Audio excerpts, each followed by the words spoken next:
नमस्कार दोस्तों, मैं विनय चिरौंदिया आपका स्वागत करता हूं आज पुनः आपके अपने YouTube चैनल चिरौंदिया क्लासेज में। तो मित्रों, जैसा कि आपको पता है कि यूपी पैट, यूपीएसआई और अन्य भर्तियां भी उत्तर प्रदेश सरकार द्वारा निकाली गई हैं। तो उसी को देखते हुए आज मैं आपको संविधान का एक नया टॉपिक, जो कि प्रारंभिक टॉपिक है, जहाँ से संविधान प्रारंभ होता है, उसी के ऊपर हम लोग चर्चा करते हैं। यहाँ से संविधान से संबंधित बहुत से प्रश्न पूछे जाते हैं।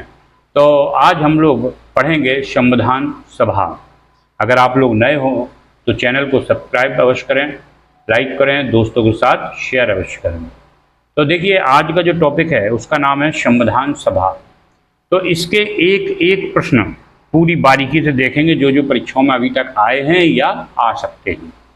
ठीक है, तो हम लोग धीरे धीरे इन प्रश्नों को पढ़ेंगे और देखेंगे। तो पहला, संविधान सभा का जो गठन हुआ वो किसके तहत हुआ? तो मैं आपको बता दूं कि संविधान सभा का जो गठन हुआ है वो कैबिनेट प्रस्ताव के तहत हुआ है। किसके तहत हुआ है? कैबिनेट प्रस्ताव के तहत किया गया। और आपको ये भी पता होना चाहिए कि प्रत्येक 10 लाख की आबादी के लिए एक प्रतिनिधि का प्रावधान है। मतलब प्रावधान था, जब ये संविधान सभा का गठन हो रहा था तो कैबिनेट प्रस्ताव के तहत किया गया। उन्होंने कहा जो भी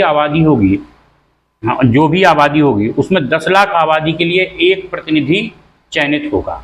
ठीक, अब उन्होंने कहा इसका ठीक है, हम लोग मान लेते हैं कि ये सही है आपका। लेकिन उन्होंने क्या किया कि संविधान सभा का जो निर्वाचन हुआ वो वयस्क मताधिकार से ना करवाया उन्होंने।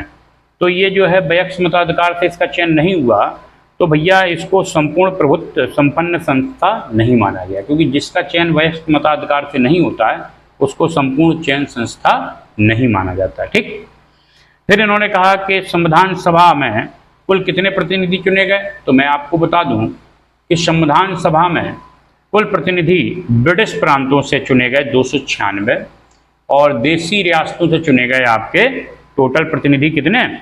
93।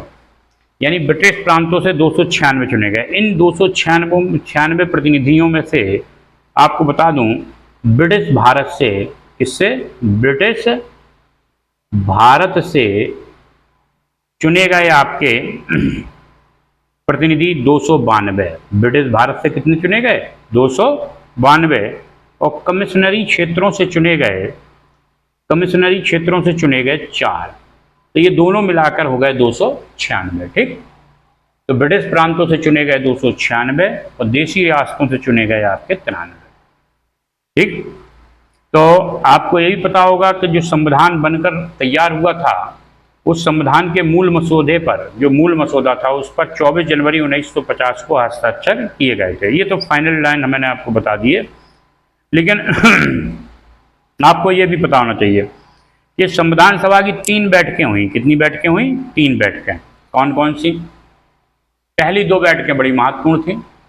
3 बैठकें हुई संविधान सभा की। ठीक है, तो प्रथम बैठक जो हुई संविधान सभा की वो हुई 9 दिसंबर 1946 को। कब हुई?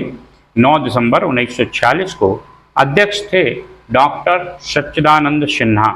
इन्हें अस्थायी अध्यक्ष के रूप में भी जाना जाता है, ध्यान रखना। डॉक्टर सच्चिदानंद सिन्हा को अस्थायी अध्यक्ष के रूप में भी जाना जाता है। दूसरी बैठक हुई 11 दिसंबर 1946 को। अध्यक्ष बने डॉक्टर राजेंद्र प्रसाद। कौन बने? डॉक्टर राजेंद्र प्रसाद। और ये संविधान सभा के स्थायी अध्यक्ष चुने गए। तीसरी बैठक हुई 13 दिसंबर 1946 को। ये संविधान सभा की 3 बैठकें हुई। ठीक, और आपको मैं ये बता दूं कि जो संविधान सभा की तीनों बैठकें हुई, इनमें जो आपकी तीसरी बैठक थी, इसमें BN राव को, BR अम्बेडकर को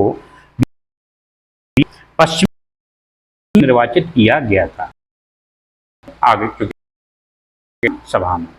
अब देखिए, इसी में आगे हम लोग एक देखते हैं, इन्हीं को देखते हैं।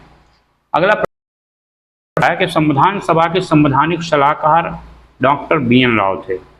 कौन थे? ठीक है, और प्रारूप समिति का गठन कब हुआ था?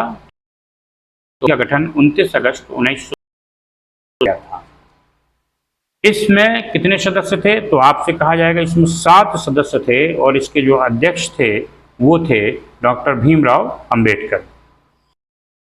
कि इस प्रारूप समिति का गठन करने के कारण, प्रारूप समिति का कारण संविधान का पिता बी.आर. अम्बेडकर जी को संविधान का पिता कहा जाता है।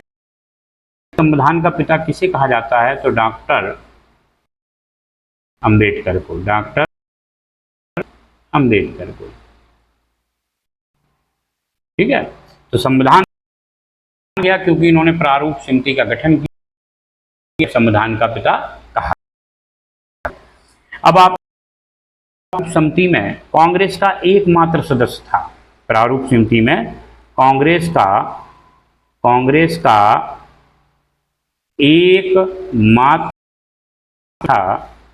एकमात्र सदस्य था गया है। इसको बड़ा तैयार कर लेना क्योंकि इंपॉर्टेंट प्रश्न है। एम मुंशी, के मुंशी कांग्रेस का एकमात्र सदस्य था। वो कौन थे? के एम। संविधान सभा में हैदराबाद किसी प्रतिनिधि ने कहां से भाग नहीं लिया? तो हम लोग कहेंगे हैदराबाद किसी प्रतिनिधि ने नहीं लिया। ठीक, ध्यान रखना, हैदराबाद रियासत से किसी ने भाग नहीं लिया। एक प्रश्न और पूछा जाता है आपसे, एक प्रश्न और पूछा जाता है, शायद आपको पता भी हो, बता सकते हैं आपको। संविधान निर्माती परिषद के झंडा कौन थे? झंडा समिति के अध्यक्ष। मैं लिख नहीं रहा हूं, वैसे पूरा इसका क्या है, संविधान निर्माती परिषद के अध्यक्ष कौन थे? ये प्रश्न कईयों बार पूछा। तो वो कौन थे? जे.बी. कृपलानी। कौन थे? जे.बी. कृपलानी। ये प्रश्न अपने आप में सभी महत्वपूर्ण है। अगर आप तैयार करेंगे तो निश्चित रूप से आपको परीक्षा में इसका लाभ मिलेगा। अगला आता है आपका प्रश्न इसमें, संविधान सभा ने ध्वज को कब, तो राष्ट्रीय ध्वज को कब स्वीकार किया है? तो राष्ट्रीय ध्वज कब संविधान सभा द्वारा? तो हम कहेंगे 22 सभा द्वारा राष्ट्र किया गया। जुलाई 1947 को संविधान सभा द्वारा राष्ट्रीय ध्वज। इसी क्रम में एक अगला प्रश्न बनता है, कहता है कि संपूर्ण कितना समय लगा? निर्माण में जो समय लगा है अधिक, फिर भी मैं लिखे दे रहा हूं 2 वर्ष और 18 दिन समय लगा, 11 मई 18 दिन। संविधान के प्रारूप पर 100 चर्चा चली। तो कितने दिन चर्चा चली? 100 चली और 3 बार इसको बार बार पढ़ा गया। ये भी ध्यान रखना, ये पूछा जाता है कि चर्चा कितने दिन तक चली? तो चर्चा चली 14 दिन तक। और वाचन कितनी बार हुआ इसका? इसका वाचन वाचन का मतलब 3 बार।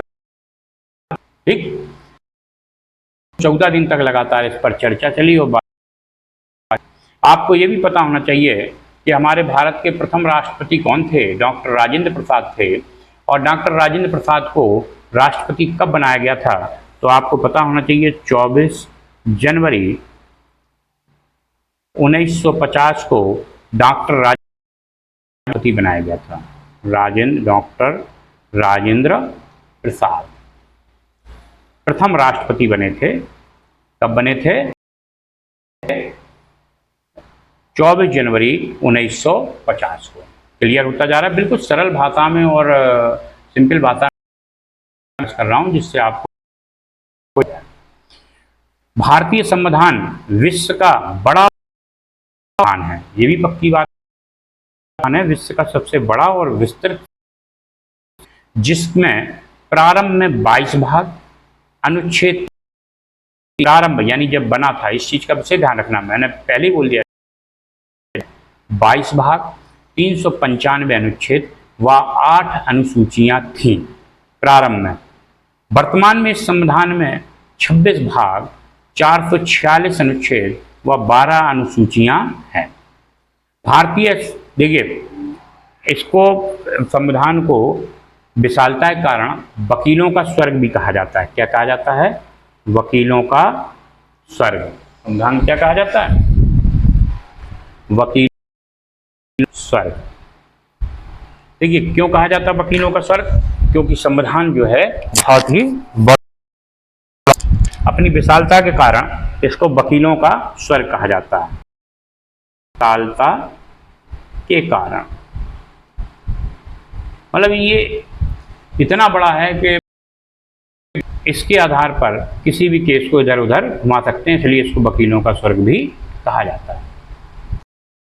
संविधान सभा द्वारा भारतीय को 26 जनवरी 1949 को अंगीकृत कर अधिनियमित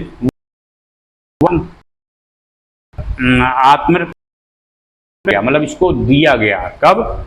आपका 26 नवंबर 1949 को। तो ये 26 दिख रहा है ना आपको, नवंबर 1949 को इसको मतलब लॉन्च नहीं किया गया, कुछ भाग इसके आंशिक रूप से।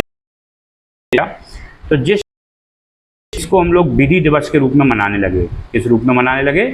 विधि दिवस। 26 नवंबर को आंशिक भाग लागू हुआ था। ठीक। अच्छा, भारतीय संविधान से लिया गया, ये भी प्रश्न बनता है सबसे अधिक। तो भारतीय शासन अधिनियम 1935 भारतीय बड़ा स्रोत है।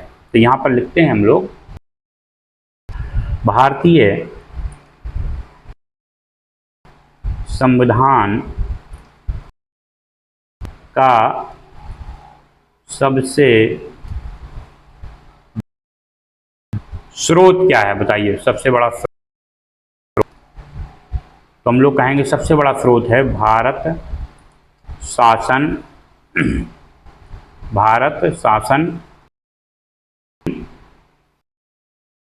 1900। ये भारतीय संविधान का भारत शासन 1935। आज का जो वीडियो था आपको समझ में आया होगा। बिना समय बर्बाद किए मैंने एक पॉइंट से संविधान, भारतीय संविधान का पहला टॉपिक संविधान सभा बताया है। इसके जितने भी महत्वपूर्ण प्रश्न थे लगभग मैंने करवा दिए हैं। और कल हम लोग पढ़ेंगे उद्देशिका के बारे में। किसके बारे में? उद्देशिका के बारे में।